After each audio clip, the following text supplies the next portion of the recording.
Hello students, welcome to our channel. Finally Gujarat university के external forms के admission शुरू हो चुके हैं। तो सबसे पहले देख लेते हैं कौन से डॉक्यूमेंट्स आपको चाहिए होंगे आपके एक्सटर्नल एडमिशन के लिए।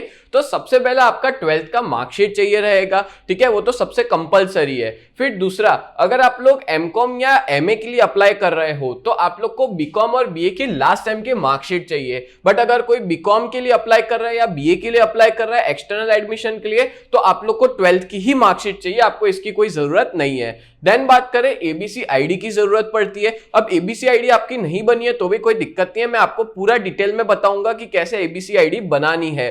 फिर बात करें तो स्कूल लिविंग सर्टिफिकेट चाहिए, ठीक है, या तो फिर आप लोग के कॉलेज से किया है तो कॉलेज का एनओसी चाहिए रहता है। फिर बात करें फिफ्थ, तो पासपोर्ट साइज फोटो और साइन आपकी चाहिए रहेगी। फिर है आपका आधार कार्ड चाहिए होगा, इलेक्शन कार्ड या तो ड्राइविंग लाइसेंस, इन सब में से कोई भी चल जाएगा, या पासपोर्ट हो तो पासपोर्ट भी चल जाएगा। और सातवीं चीज चाहिए होगी माइग्रेशन सर्टिफिकेट। अगर आप लोग ने पहले बीकॉम या बीए कोई और यूनिवर्सिटी से किया है अदर देन जीयू, तो उसका आपको माइग्रेशन सर्टिफिकेट सबमिट करना होगा। तो ये टोटल डॉक्यूमेंट्स है जो जरूरी है आपके एक्सटर्नल फॉर्म के रजिस्ट्रेशन के लिए। तो चलिए शुरुआत करते हैं हम लोग सबसे पहले स्टेप से कि कैसे आपको एक्सटर्नल एडमिशन के लिए फॉर्म भरना है। तो आप लोग के पास मोबाइल हो, लैपटॉप हो या तो फिर टैबलेट हो, किसी में भी आप लोग गूगल क्रोम ओपन कर लेना। तो गूगल क्रोम ओपन कर लोगे, वैसे ही आप यहां पे जाकर के गुजरात यूनिवर्सिटी सर्च कर सकते हो, ठीक है। गुजरात यूनिवर्सिटी पे क्लिक कर लेना।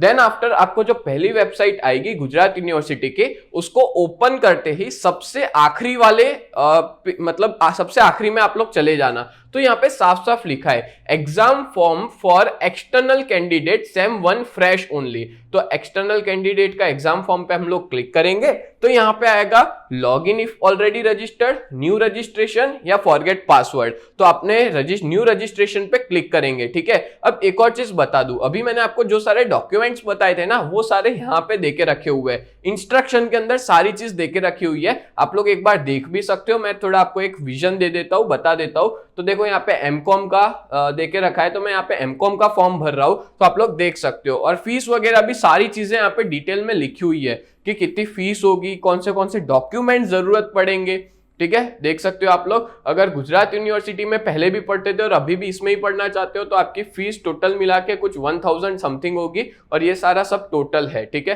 फॉर्म फी 50 रुपए, नौंदणी फीस, रजिस्ट्रेशन फीस 110 रुपए, परीक्षा फॉर्म फी, मार्कशीट फीस सहित मतलब वो 900 रुपए। तो इस तरह से टोटल आपका 1060 रुपए बन रहा है।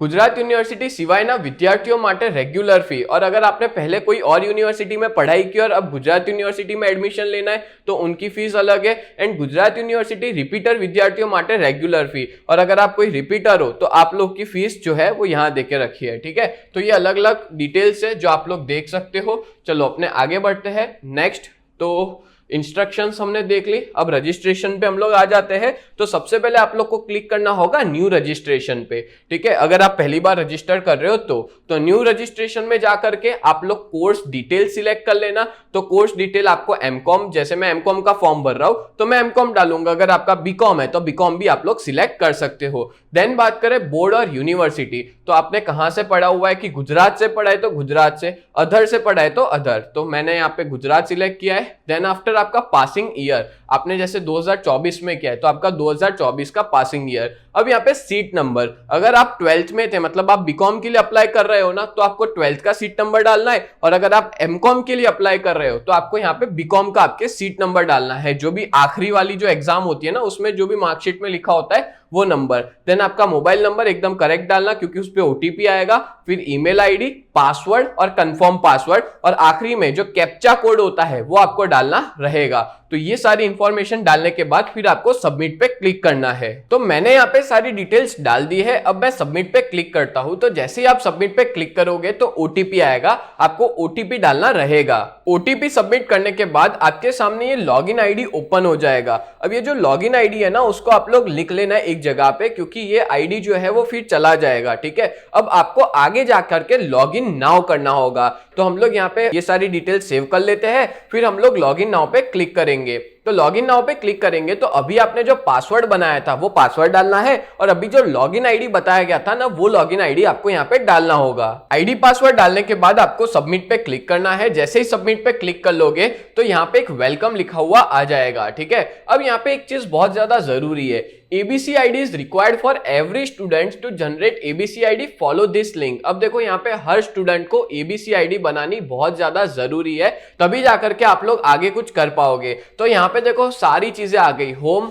फिल एप्लीकेशन, फिर अपलोड डॉक्यूमेंट, कंफर्म एप्लीकेशन। तो यहाँ पे आपको जैसे ये होम पेज है, अब मैं फिल एप्लीकेशन पे क्लिक करूंगा तो यहाँ पे पूरा फॉर्म आ जाएगा, ठीक है। तो आपको पूरी फॉर्म डिटेल्स डालनी है और ABC ID भी आप लोग खास डाल देना। अब ABC ID कैसे करनी है हम लोग उसका स्टेप कर लेते हैं। तो यहाँ पे हम लोग क्लिक करेंगे ABC ID के लिए।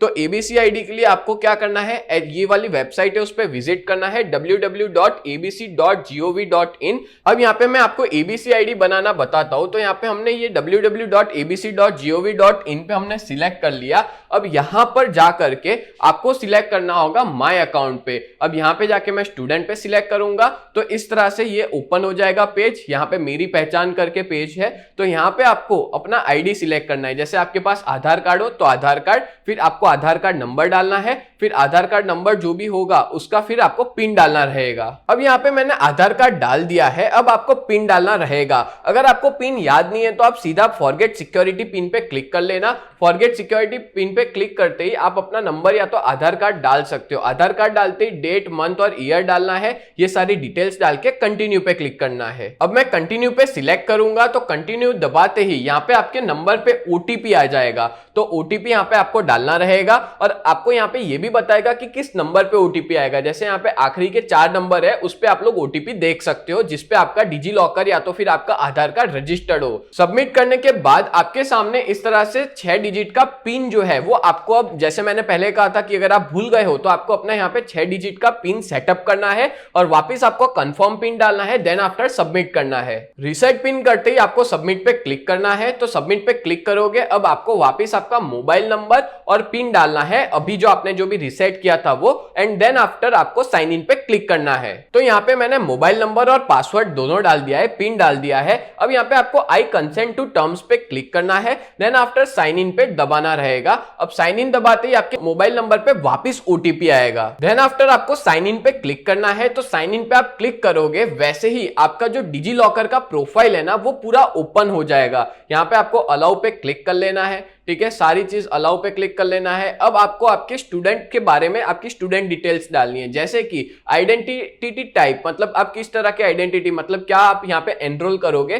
तो जैसे मैं यहाँ पे एनरोलमेंट नंबर डाल देता हूँ। आइडेंटिटी वैल्यू मतलब आपका जो सीट नंबर है, एनरोलमेंट नंबर है वो डालना रहेगा। आई एम स्टूडेंट एट, आप कौन सी यूनिवर्सिटी में स्टूडेंट रह चुके हो, गुजरात यूनिवर्सिटी को तो गुजरात यूनिवर्सिटी, और आपका एडमिशन ईयर, ये सारी डिटेल्स आपको डाल के सबमिट पे क्लिक करना है। अब जैसे ही सबमिट पे क्लिक किया था तो यहाँ पे एक ABC ID बन चुकी है। अब देखो ABC ID बनने के लिए बीच में ना मैंने देखा तो यूनिवर्सिटी के ऑप्शन में कोई ऑप्शन नहीं आ रहा था, तो आप लोग नन पे सिलेक्ट करके भी सबमिट करोगे ना तो भी ABC ID बन जाएगी। अब जैसे ही ABC ID बन जाती है तो आप लोग गुजरात यूनिवर्सिटी के पेज पे वापस आ जाना और आप लोग बैक करके आप लोग वापस जो है इस पे जाके लॉग इन कर लेना, ठीक है। मैं आपको वापस डिटेल्स बता देता हूं। यहाँ पे आपको फिल एप्लीकेशन पे जाना है। अगर लॉग आउट हो गए हो तो फिल एप्लीकेशन पे चले जाना या तो वापस लॉग इन कर सकते हो। अब आपको सारी डिटेल्स डालनी है, जैसे कि आपका स्टूडेंट का नाम एग्जैक्टली एज पर मार्कशीट के हिसाब से होना चाहिए। अगर आप लोग बीकॉम के लिए अप्लाई कर रहे हो तो 12th की मार्कशीट में वो नाम होना चाहिए, और अगर आप एमकॉम के लिए अप्लाई कर रहे हो तो बीकॉम वाली मार्कशीट का जो नाम होता है ना वही नाम होना चाहिए। फिर आपको यहाँ पे आधार कार्ड नंबर डालना है, देन आफ्टर आपको ABC ID डालना है जो कि अभी हमने बनाया था। देन आफ्टर आपको आपकी बर्थ डेट, आपकी कैटेगरी डालनी है कि आप ओपन में हो, SC ST SEBC, ठीक है। फिर आपको PH यानी कि आप फिजिकली हैंडीकैप्ड या ऐसे कुछ तो नहीं हो, तो आप लोग नहीं हो तो नो डाल देना। ब्लाइंड हो तो answer no. Then after minority हो, माइनॉरिटी मतलब कि जैनिज्म या बुद्धिज्म या आप पारसी हो तो वो सारी चीजें नो, ठीक है। अगर हो तो यस। देन आफ्टर नेशनलिटी तो आप इंडियन हो तो इंडियन। देन आपका जेंडर जो है वो आप सिलेक्ट कर सकते हो। आपकी जो बर्थ प्लेस है वो सिलेक्ट कर लेना। आपकी कास्ट लिख लेना, सब कास्ट हो तो सब कास्ट। रिलीजन हिंदू हो, मुस्लिम हो, जो भी हो आप लिख सकते हो, ठीक है। Then after details of the last past exam, आपने लास्ट में कौन सी एग्जाम पास की थी उसकी आपको यहाँ पे डिटेल डिटेल्स डालनी है। इसमें देखो आप लोग देख सकते हो कि आपका जो सीट नंबर है वो ऑटोमेटिक आ चुका है, जो आपकी लास्ट एग्जाम थी उसका। अब यहाँ पे आपको जो मंथ है वो डालना है कि आपने कब एग्जाम दी थी, जो लास्ट एग्जाम थी वो अगर मार्च अप्रैल में दी है तो मार्च अप्रैल आपको डालना रहेगा। ईयर भी ऑटोमेटिक आ गया। देन आफ्टर मार्क्स ऑब्टेन, अब यहाँ पे अगर आप लोग 12th के स्टूडेंट हो तो आपको 12th में जो भी टोटल मार्क्स थे आउट ऑफ में से वो डालने रहेंगे। और अगर आप लोग बीकॉम या बीए के स्टूडेंट्स हो उसमें भी आपको टोटल 700 में से मार्क्स डालने के रहते हैं कि आपके कितने आए। मैं यहाँ पे बीकॉम की बात कर रहा हूं कि बीकॉम में 700 में से होते हैं तो आपको 700 में से मार्क्स डालने रहते हैं। फिर ट्रायल्स, अब यहाँ पे आपको ट्रायल के अंदर डालना होगा 0 अगर आपने एक बार में पास किया है, और अगर आपकी 80 आप फेल हुए थे तो आपको नंबर ऑफ ट्रायल्स डालने होंगे कि कितनी बार एग्जाम देकर के आपने पास आउट किया हुआ है। देन आफ्टर आपका फोन नंबर, देन आफ्टर आपके पेरेंट्स का फोन नंबर और आपका ईमेल आईडी। देखो आपका मोबाइल नंबर और ईमेल आईडी अपने आप आ गया होगा और पेरेंट्स का फोन नंबर आपको डालना रहेगा। देन आफ्टर आपको आपका प्रेजेंट एड्रेस डालना है और फिर आपको डालना है आपका परमानेंट एड्रेस। ठीक है, दोनों सेम हो तो दोनों में सेम एड्रेस डाल सकते हो। देन आफ्टर आपको आपकी एग्जाम डिटेल डालनी है कि आप कहां पे एग्जाम देना चाहते हो, अहमदाबाद में या गांधीनगर में। तो जैसे अहमदाबाद में देना चाहते हो तो अहमदाबाद में। फिर यहाँ पे खास ध्यान रखना कि आप कौन सा मीडियम सिलेक्ट करना चाहते हो, इंग्लिश मीडियम या गुजराती मीडियम। आप यहाँ पे जो भी मीडियम सिलेक्ट करोगे ना आपको हर एग्जाम उसी मीडियम में देनी रहेगी। जैसे मैंने यहाँ पे इंग्लिश सिलेक्ट किया तो अब इंग्लिश मीडियम में मैं पूरी एग्जाम दूंगा, मतलब जितने भी चार सेम है या जो भी बीकॉम है तो बीकॉम के जितने भी सेम है वो सारे डिपेंड करते हैं यहाँ पे लैंग्वेज सिलेक्ट करने पे। ठीक है, तो लैंग्वेज ढंग से सिलेक्ट कर लेना, एक बार वेरीफाई करना, फिर जाकर के अपडेट पे क्लिक करना है आपको। अब मैंने सारी डिटेल्स भर दी है, सारी डिटेल्स भरते ही आपको अपडेट पे क्लिक करना है। तो अपडेट पे मैं क्लिक कर दूंगा। अब यहाँ पे आपको आपकी फोटो और आपकी सिग्नेचर डालनी रहेगी। ठीक है, यहाँ पे जो फोटो है वो 1 MB के अंदर होनी चाहिए और आपकी जो सिग्नेचर है वो भी 1 MB के अंदर ही होनी चाहिए। और अच्छे से फोटो खींच के डालना, बिकॉज ये विजिबल होना जरूरी है, वो लोग वेरीफाई करते हैं और अगर उनको ढंग से विजिबल नहीं हुआ ना तो फॉर्म रिजेक्ट भी हो सकता है। ठीक है, और सेम चीज आपको आपकी मार्कशीट डालनी रहेगी। अगर आप लोग MA या MCOM कर रहे हो तो आपको आपके बीकॉम या BA की मार्कशीट डालनी है। अगर BA या बीकॉम करना चाहते हो तो 12th की मार्कशीट डालनी रहेगी। देन आफ्टर आपको आपके आधार कार्ड की फोटो यहाँ पे अपलोड करनी है और आपको आपके ABC ID की भी फोटो अपलोड करने की रहेगी। तो ये चारों की चार चीज आप लोग अपलोड कर देना और उसकी साइज 1 MB से कम होनी चाहिए। ठीक है, तो आपको अपलोड करने के लिए चूज फाइल पे क्लिक करना है। अब यहाँ पे मैं फाइल को चूज करूंगा, तो जैसे फॉर एग्जांपल फोटोग्राफ की है तो यहाँ पे फोटोग्राफ की फाइल को चूज करके ओपन करके आपको अपलोड पे क्लिक करने का रहेगा, तभी जाके यहाँ पे आपको फोटो दिखेगी। देन आफ्टर अपने सिग्नेचर देखे तो सिग्नेचर की भी फाइल आपको यहाँ पे डालनी रहेगी। और बहुत सी बार क्या होता है 1 MB से ज्यादा है तो एक वेबसाइट है रिड्यूस फोटो साइज करके, तो वहां पे जाकर के आप लोग रिड्यूस कर सकते हो फोटो साइज। ठीक है, जैसे मैं यहाँ पे डालूंगा तो रिड्यूस इमेज ऑनलाइन, इस तरह से एक वेबसाइट है reduceimage.com, वहां पे जाके रिड्यूस भी कर सकते हो आप लोग साइज। ठीक है, ये मैंने आपको एक रेफरेंस दे दिया। देन आफ्टर बात करें साइन, तो साइन भी अपलोड कर देते हैं अपने, तो यहाँ पे मैंने साइन भी अपलोड कर दी है, तो साइन अपलोड हो चुकी है। देन आपको मार्कशीट, ठीक है, अगर आपको बीकॉम और BA कर रहे हो तो 12th की मार्कशीट, और अगर आप MCOM या MA कर रहे हो तो ग्रेजुएशन की मार्कशीट सेम 6 की मार्कशीट डालनी रहेगी। जैसे ही मैंने डाल दी यहाँ पे मैं अपलोड पे क्लिक कर दूंगा। अब यहाँ पे अपलोड पे सिलेक्ट करने के बाद भी वो अपलोड नहीं हो रही थी क्योंकि फाइल साइज ना बहुत बड़ी थी, तो हम वापस इसको फाइल साइज रिड्यूस कर देंगे। तो मैं आपको बता देता हूँ कि कैसे रिड्यूस किया जाता है। तो reduceimage.com पे जाऊंगा, यहाँ पे इमेज सिलेक्ट करूंगा। जैसे सेम 6 की जो मार्कशीट थी उसकी साइज बहुत बड़ी थी, 14 MB की थी, जबकि हमको तो 1 MB में चाहिए। तो यहाँ पे देखो क्वालिटी कितनी कम करनी है, तो यहाँ पे 90 लिखा है तो मैं रिसाइज करता हूँ। रिसाइज पे क्लिक करूंगा तो यहाँ पे रिसाइज हो रहा है। ठीक है, आपको दिख जाएगा 2 MB। मेरे को और ज्यादा इसकी साइज जो है वो कम करनी है तो मैं 90 की जगह पे 50 लिख लेता हूं, तो 50 मतलब और ज्यादा कम हो जाएगी। और वापस मैं रिसाइज पे क्लिक करूंगा तो रिसाइज होगा और यहाँ पे आ गया देखो 785.92 KB। अब मैं उसको डाउनलोड कर दूंगा। डाउनलोड करते ही मैं यहाँ पे सेव कर लेता हूँ। ठीक है, अब सेव करते ही वापस मैं अपने उस पे आ जाता हूँ फॉर्म पे। देन आफ्टर यहाँ पे वापस मैं चूज करूंगा फाइल और यहाँ पे सेम 6 की मार्कशीट को अपलोड करूंगा तो वो यहाँ पे अपलोड हो जाएगी। अब अपलोड होते ही उसके बाद पूछा गया है आधार कार्ड, तो आधार कार्ड भी मेरे को अपलोड करना रहेगा। ठीक है, तो आधार कार्ड को भी हम लोग अपलोड कर लेते हैं। अब आधार कार्ड भी यहाँ पे सेम अपलोड नहीं हो रहा, इसका मतलब इसकी फाइल की साइज भी बड़ी है। तो वापस मैं यहाँ पे जाकर के एक नई इमेज सिलेक्ट कर लूंगा आधार कार्ड की, और आधार कार्ड की भी फाइल को रिसाइज कर दूंगा, तो वो 1 MB के अंदर आ जाएगी। ठीक है, आप लोग देख सकते हो यहाँ पे नाउ रिसाइजिंग 327 KB की हो गई है। और यहाँ पे वापस मैंने यहाँ पे सेव कर दिया, और हमारा जो फॉर्म चालू था उसके ऊपर वापस मैं जा करके अपलोड कर देता हूँ। ठीक है, तो इस तरह से अपलोड की पूरी प्रोसेस करनी, आप देख सकते हो वहां पे अपलोड हो चुका है। देन आफ्टर आगे बात करें तो एबीसी आईडी भी आपने जो बनाई है उसका स्क्रीनशॉट डाल सकते हो और जाकर के अपलोड कर सकते हो। और अगर इसमें भी अगर कोई दिक्कत है तो आप लोग वापस जा करके रिसाइज कर सकते हो। और देखो मेरी इमेज जो है ना वो पीएनजी है, और शायद पीएनजी इमेज यहाँ पे अलाउड नहीं है, यहाँ पे सिर्फ और सिर्फ जेपीजी इमेज ही अलाउड है। तो पीएनजी हो, पीडीएफ हो, कुछ भी हो, आप जस्ट गूगल पे जाना और गूगल पे जाके लिख लेना पीएनजी या पीडीएफ टू जेपीजी। ठीक है, तो वेबसाइट आ जाएगी, कोई भी वेबसाइट पे क्लिक कर लेना, कोई आपकी जो इमेज थी वो सिलेक्ट कर लेना। जैसे मेरी ये इमेज थी तो मैंने ये इमेज सिलेक्ट कर दिया। देन आफ्टर यहाँ पे कन्वर्ट टू जेपीजी, तो जेपीजी में जैसे ही कन्वर्ट हो जाएगा डाउनलोड कन्वर्टेड इमेज, और यहाँ पे सेव कर दिया। अब वापस मैं वेबसाइट पे चले जाऊंगा, चूज करूंगा हमारी एबीसी आईडी जो अभी अभी हमने डाउनलोड की है, .jpg आ गया, अपलोड हो गई। तो यहाँ पे मैंने सारी की सारी डिटेल्स जो है वो अपलोड कर दी है। ठीक है, और सारी डिटेल्स अपलोड करने के बाद मेरे को करना है कंफर्म एप्लीकेशन। तो कंफर्म एप्लीकेशन पे मैं क्लिक करूंगा। अब मेरा पूरा एप्लीकेशन यहाँ पे ओपन हो जाएगा। यहाँ पे मैं ब्लर कर देता हूँ थोड़ा, जिसकी वजह से आप लोग पर्सनल डिटेल्स ना देख पाओ। देन आफ्टर हम लोग कंफर्म एप्लीकेशन पे क्लिक करेंगे। अब कंफर्म एप्लीकेशन पे क्लिक करते हैं, यहाँ पे एक मैसेज लिखा हुआ है, are you sure you want to confirm application? Once you confirm application you can't modify or edit details।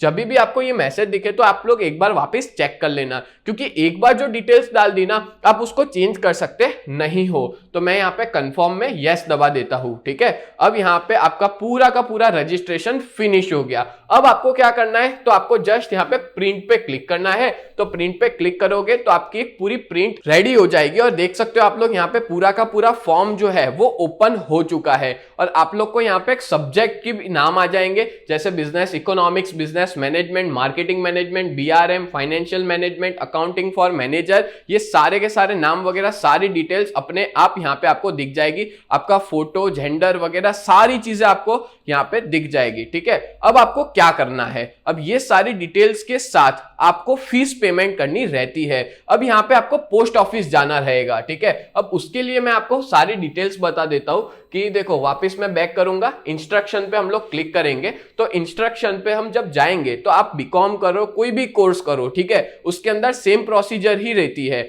आपको क्या करना रहेगा कि यहाँ पे आपने जो भी फॉर्म भरा है तो उसकी प्रिंट निकाल लेनी है। ठीक है, जेरोक्स की दुकान पे जाकर के एक प्रिंट निकाल लेना। प्रिंट निकालने के बाद अब ये जो भी फॉर्म फीस है, ठीक है, जैसे मैंने बताया कि जो गुजरात यूनिवर्सिटी के बच्चे हैं उनको कुछ 1060 भरनी है, तो वो फॉर्म फीस लेकर के आपको जाना पड़ेगा पोस्ट ऑफिस में। यहाँ पे लिखा हुआ है फॉर्म संपूर्णपणे भराई गया बाद सेव અને लॉक કર્યા बाद તેની પ્રિન્ટ લઈ પોસ્ટ ઓફિસમાં ફોર્મ ઉપર દર્શાવેલ નિયમ फी साथे जमा करावू। मतलब कि अगर आपने एक बार फॉर्म भर दिया, आपने फॉर्म को लॉक कर दिया, देन आफ्टर आपको उसकी प्रिंट लेकर के जाना है पोस्ट ऑफिस में, और पोस्ट ऑफिस में जाकर के इसको सबमिट करवा देना है। वहां पे उसकी जो भी फीस है वो सबमिट करवानी है और छुट्टे खास लेकर के जाना पोस्ट ऑफिस में। ठीक है, और जो भी पैसे है वो देने हैं और आपको इसकी प्रिंट देनी है। ठीक है, तो ये पूरी प्रोसेस आपकी तब जाके फिनिश होगी पोस्ट ऑफिस में सबमिट करने के बाद। और उसके बाद एक और चीज बता दूं कि आपका जो एक्सटर्नल एडमिट कार्ड रहेगा वो सीधा वेबसाइट पे आएगा, वो पोस्ट ऑफिस से आपको कलेक्ट नहीं करना है। ठीक है, मतलब कि आपकी जो एग्जाम का जो एडमिट लेटर जो है वो आपको वेबसाइट से ही डाउनलोड करना रहेगा। अब यहाँ पे लास्ट डेट इसकी कौन सी है, तो भाई अगर आप लोग रेगुलर फीस के साथ भरना चाहते हो तो 4 जनवरी लास्ट डेट है एक्सटर्नल वाले बच्चों के लिए। और अगर लास्ट टू लास्ट भी है ना तो 10/1 तक आप लोग भर सकते हो, और उसमें भी आपको 500 रुपए लेट फी भरनी होगी। 10 तक भरते हो तो 10 जनवरी तक भरते हो तो मैं अभी यही कहूंगा कि 4 जनवरी तक आप सभी भर देना, और आपके सारे के सारे दोस्तों तक भी ये वीडियो पहुंचा देना, जिसकी वजह से वो लोग भी फॉर्म अच्छे से भर पाए। और अगर आपको कोई भी दिक्कत है तो आप लोग मुझे कमेंट में पूछ सकते हो, मैं डेफिनेटली आपका रिप्लाई दूंगा। तो उम्मीद करता हूं ये पूरा वीडियो आपको बहुत ज्यादा हेल्पफुल हुआ होगा। तो ऐसे ही वीडियोस देखने के लिए आप लोग हमारे चैनल को सब्सक्राइब करें। तो मिलते हैं नेक्स्ट वीडियो में, तब तक के लिए bye and thank you so much.